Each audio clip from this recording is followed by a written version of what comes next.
Юсуп Мысырда.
Фараон, қожайын, сіз жаман түс көрдіңіз бе? Фараон.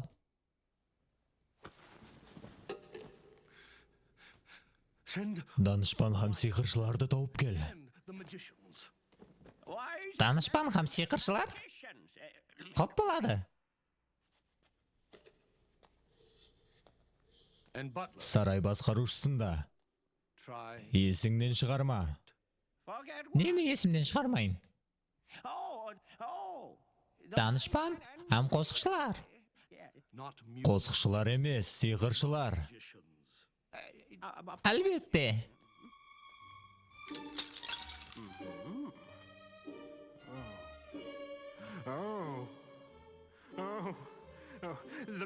Таяқшалардың көрсеткені түсінерлі.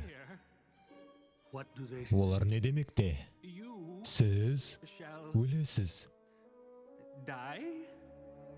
Не? Қашан? Бұндай сұрауларға таяқшалардың жауабы анық емес. Бәлкім 70 жылдан кейін, бәлкім 60. Бір сағаттан кейін болуы да мүмкін. Арсланның сүйегінен жасалған. Жауыз рухларды қуып шығаруға жәрдем береді. Ал мынау болса, сақалдан жасалған. Бұл сөзге құдайлардың қорғанын береді.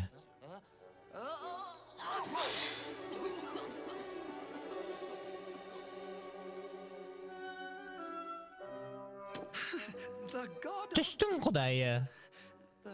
Түстің құдайы. Бұл емес, бұл да емес.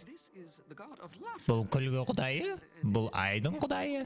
Елі түс құдайы қолыма түскен жоқ. Білемен ол осы жерде.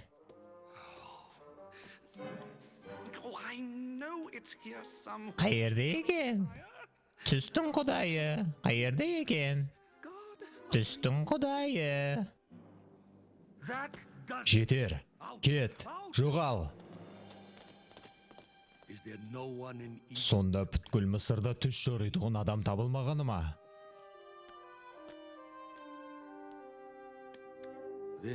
Бұл түс апуайы түс емес еді.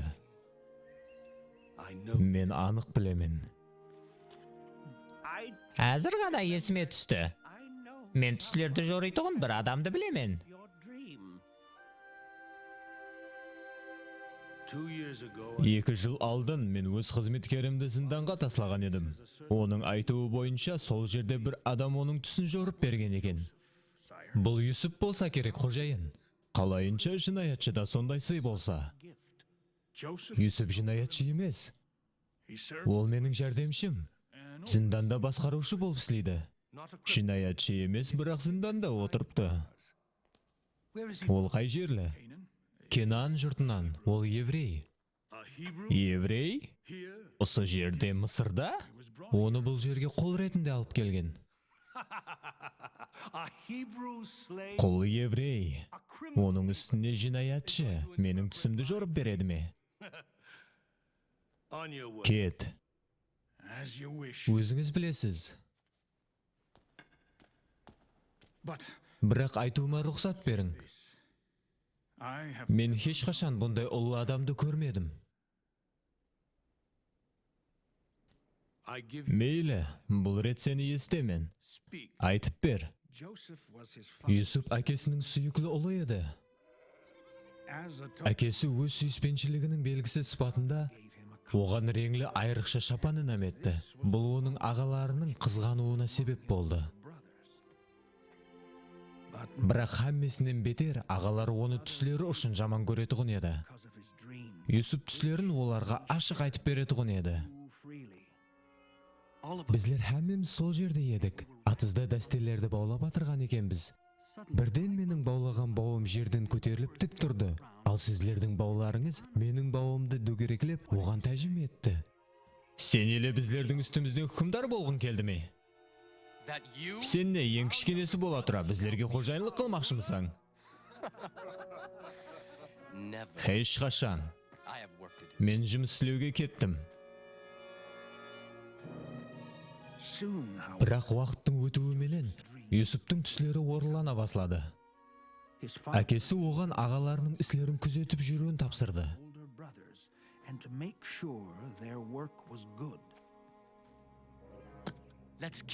Келіңлер, оны өлтіріп, оннан құтыла қояйық. Ауа, оның денесін болса, осы жерлерге көміп қоямыз. Әкемізге болса, оны жыртқыш хайуанлар жеп кетті деп айтамыз. Яқ, біздер оны өлтіре алмаймыз. Әзір емес. Бірақ біздер оны мына шұқырға тасласақ болады ғой. Тынышланың, өзі де кеп қалды. Сәлем, ағаларым.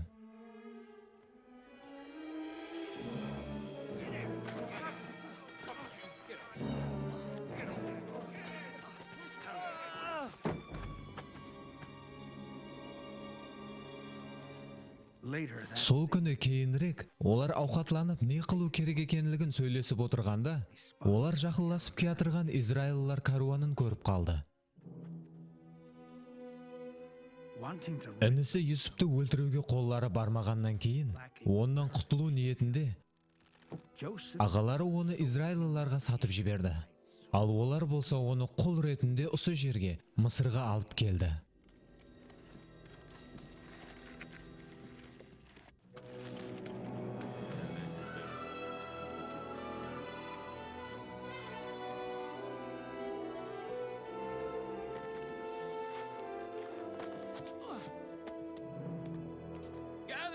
Жиналыңлар! Құл сатылады! Еврей құл! Тұр орныңнан!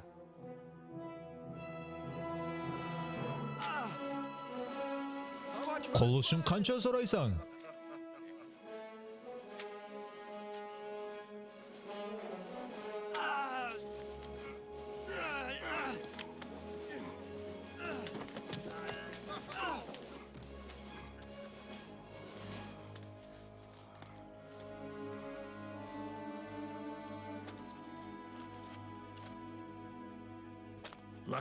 Оның бақытына, ол жақсы адамға, патша қорықшыларының басшысы Патифардың қолына түсті.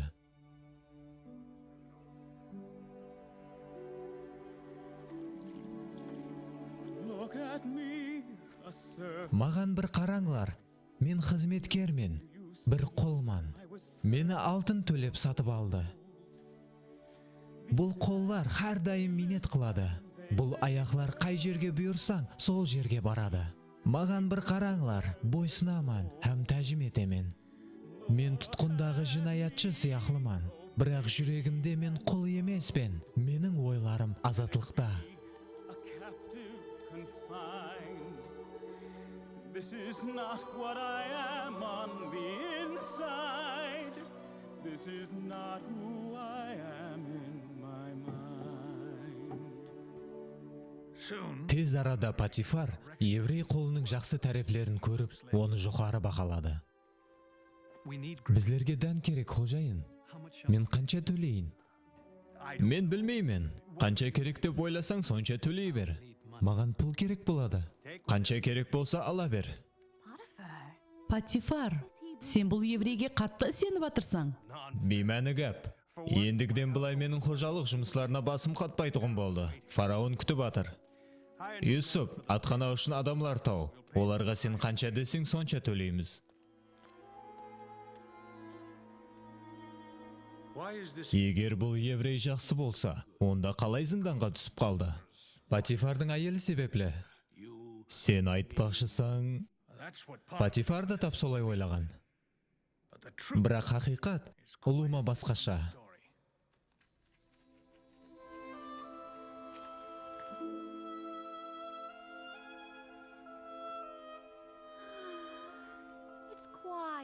Юсуп, расында да Патифар кеткенде әме жақ тым-тырыс болып қала ма? Дұрыс, ханым. Егер сен болмағаныңда зерігіп өліп қалар едім. Бірақ арасында дым сөйлемей қаласаң, күні бойы сенен бір де гәп тартып алу қиын. Болды.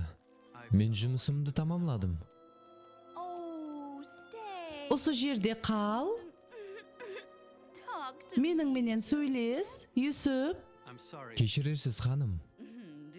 Не, қолайсызланып атырсаң ба?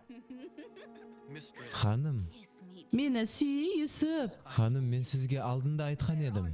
Қаяққа баратырсаң? Менің жұмысларым бар. Сен бұл үйде үй басқарушы болсаң да, менің қызметкерім болып есапланасаң, Юсуп. Жазалаң. Бірақ кетуіме рұқсат берің. Бұл күйіңізге һәм Құдайға қарсы күнә болып есапланады. Мен саған осы жерде қалуыңды бұйыраман, Юсуп. Юсуп.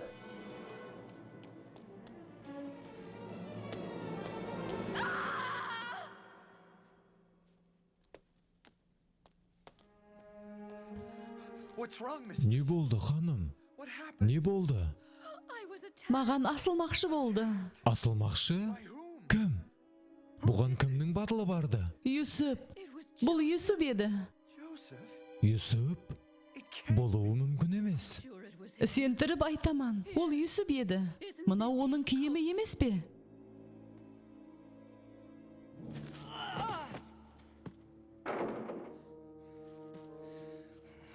Ей, хилекер екенсің, Юсуп. Патифар, өзіңді періштедей етіп көрсетіп, мені алдау үшін қолайлы пайт күтіп жүрген екенсің да. Патифар, сені асып өлтірсем де аз. Менің айыбым жоқ. Шайтанда сеншелі айыптар болмаған. Нан һәм судан басқа еш нәрсе бермеңлер. Бойсынбағаны үшін ұрып сабаңлар. Мен азатлыққа шығаман, Патифар. Бұл я сенен, ямаса Құдайдан болады. Юсуп саған бұл уақияны өзін жақсы көрсету үшін айтып берген. Ол Патифарды алдағанындай сені де алдамақшы болған. Ақиқаттан да оны алдады, бірақ бұны Юсуп қылған жоқ. Сөзлеріңді ойланып сөйле. Ол хақ адам, фараон. Неге сен соншелі оның жанын алып атырсың? Ол саған қандай сыйлық уәде етті? Юсуп, менің достым.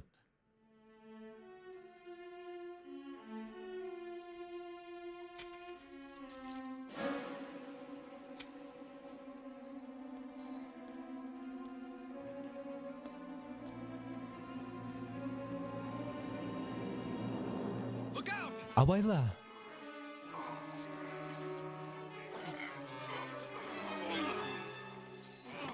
Мен еш қашан Юсупқа ұқсаған адамды ұшыратпадым. Бірнеше әптеден кейін мен түсіндім, зинданды басқаруды менен де жақсы білетұғын екен. Ол сөйлегенде, оның сөзлерінде күш бар екенлігі сезіледі. Оның аузы арқалы Құдай сөйлегендей. Ең төмен жинаятшы менен де, тап мен, ямаса Патифар менен сөйлескендей, құрметпенен сөйлеседі.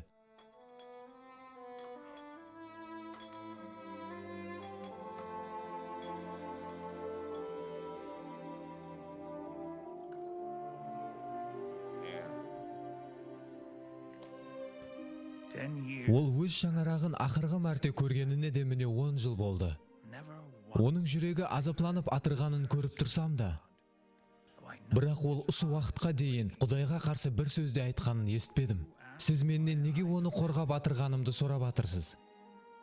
Мен сіздің һәм һәмме адамлардың Юсуптей адамменен танысуыңызды қалаймын. Бірақ Юсуп хақындағы сөзлер хақиқаттан да адамды хайран қалдырады. Айтуың бойынша ол түсіңді жорып берген. Ауа, ол сол түсімнің мәнісін айтып берді. Оның айтқанлары дұрыс шықты ма, ямаса есіңде емес пе? Құрметлі фараон, оны қалай есімнен шығарамын? Аңсат қана. Бұл былай болған еді. Сіз маған һәм бас нанбайшыға ашуланып, біздерді зынданға таслауды бұйырған едіңіз. Зиндан азабы онша қиын емес. Әсіресе осы жерде. Сіздер неге қапасызлар? Өткен түні екеуміз де түсініксіз түс көріппіз. Бұл сасық зынданда түслерді жоритұғын адамның бар екеніне сенбеймін. Түслерді жору бұл Құдайдың сыйы. Түслеріңізді маған айтып берің. Сен айтпақшысаң, сонда сен... Неге түрмен сенбей атырман? Мен түсімді еслеуім үшін маған көп уақыт керек болмады. Ал кейін оны Юсупке айтып бердім. Ол мені 3 күннен кейін азат қылатұғынын. Ал сіз есе фараон, мені және өз орныма патша сарайына қоюыңызды айтты. Ал нанбайшы болса, Юсуптың менің түсімді жақсы тәріпке талқылағанын көріп, өз түсінің мәнісін айтып беруін қаледі. Қане бол, бір нәрсе айт. 3 күннен кейін сен де зинданды тәрк етесің. Мені тұта алмайтұғынларын білетұғын едім. Сені дарға асады. Есіңізде болса, құрметлі фараон, тап солай болған еді. 3 күннен кейін сіз оларды азат қылдыңыз. Мен алдыңғы лауазымыма қайттым. Ал нанбайшыны мен астым. Юсупты менің алдыма келтірің.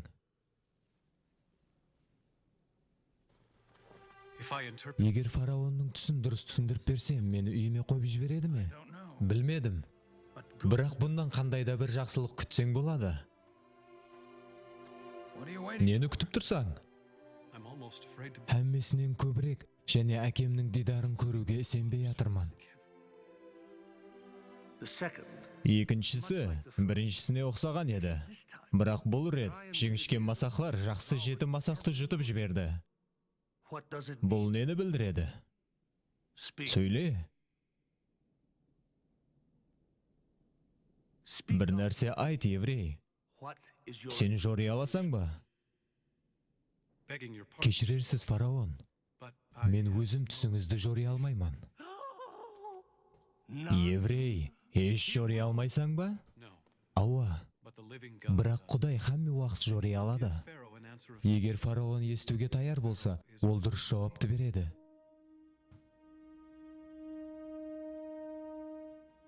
Бұл 2 түс емес, ал 1 түс. 2 белгінің мәнісі Құдай іслей жақ ісін фараонымызға білдіріпті. Давам ет. Мысыр жерінде 7 жыл молшылық болады. 7 сиыр һәм 7 масақ тап ұсын аңлатады. Арық сиырлар һәм жіңішке масақлар нені білдіреді? Соннан кейін 7 жыл давамында ашлық басыланады. Һәм ашлық һәмме еллерді иелеп алады.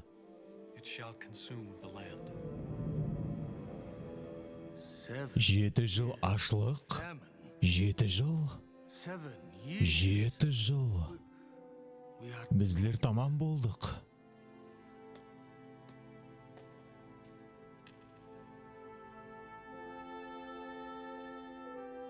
Құдай менен мүмкін емес нәрсенің өзі жоқ. Патшалықтың һәммесін бөліп, һәм һәр бір жұрт үстінен басқарушы қойың.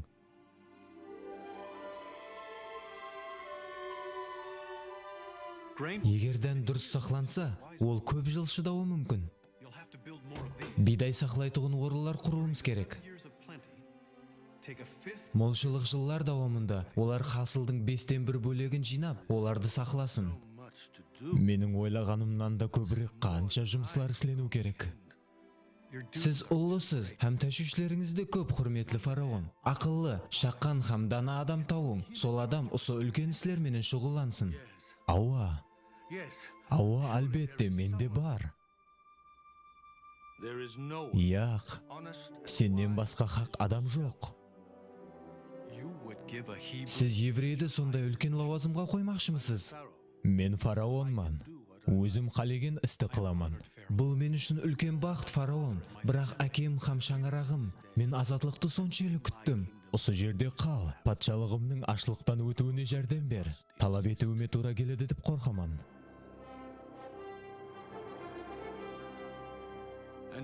Сізлерден сұрап атырман, халқым. Біздер бұндан басқа қай жерден бұл іске мінәсіп адамды? Құдайдың рухы басқаратығын адамды таба аламыз. Кенанлы Юсуп, сен бұл жұртта қызметкер һәм құл едің. Ал енді сені бүткіл Мысыр халқы үстінен хәкім етіп тайынладым. Фараон болғаным үшін, тек қана мен сенен үстін тұраман.